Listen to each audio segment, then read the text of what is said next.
Welcome to Gearhaven. This is a gentle fantasy story from the world of the detective Glint, where mysteries are solved with kindness instead of fear. Find a comfortable place to rest and let the lantern light guide you.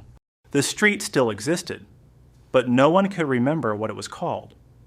Detective Glint noticed it because people hesitated when giving directions. They gestured vaguely, paused mid-sentence, and chose another route instead. "Oh, that street," they said. "You know the one." Glint walked it at mid-morning. The buildings were intact. Shops were open. Windows were clean. But the signs above the doors were strangely plain, as if they had once held words that no longer mattered. The street felt uncertain of itself. "I didn't mean to forget," the street murmured. It just stopped being said. Glint nodded. Once, the street had carried an important name. It honored someone. Or something. Over time, pronunciations shifted, shortcuts were taken, and eventually people avoided saying it altogether. Not out of dislike. Out of habit. Without a name, the street began to feel lighter, but also invisible. Foot traffic thinned. Conversations shortened. The shops remained, but fewer people lingered. Glint sat on a low step and waited. Children passed, laughing, unconcerned by names. A shopkeeper swept their doorway with careful attention. Life continued, quieter, but still present. "Do you want it back?" Glint asked. The street considered this for a long time. "I want to be noticed," it said. "Not labeled?"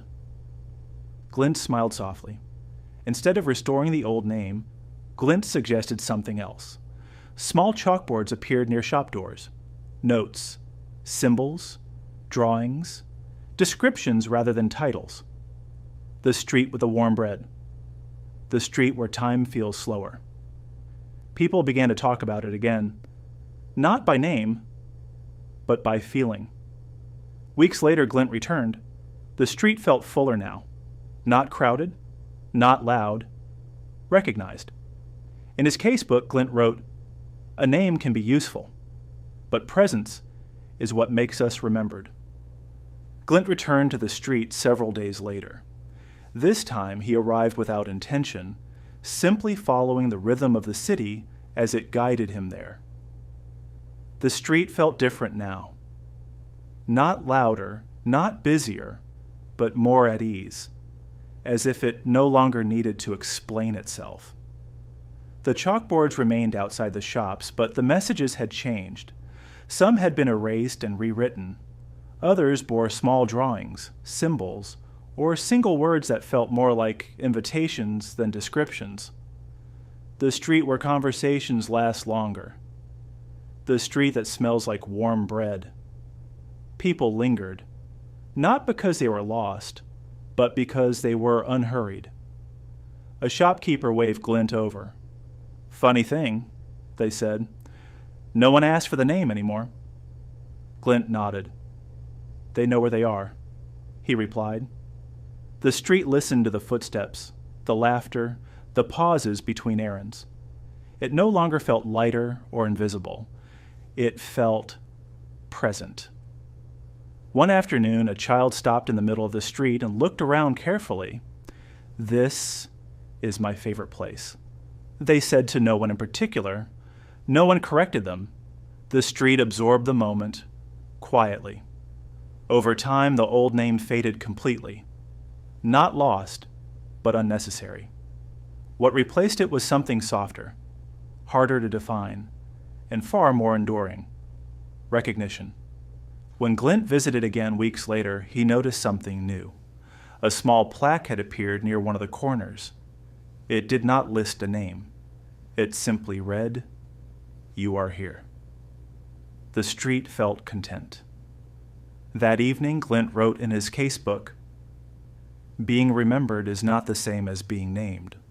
The street continued on, unnamed, unmistakable, and quietly alive. Glint walked the length of the street one last time before leaving.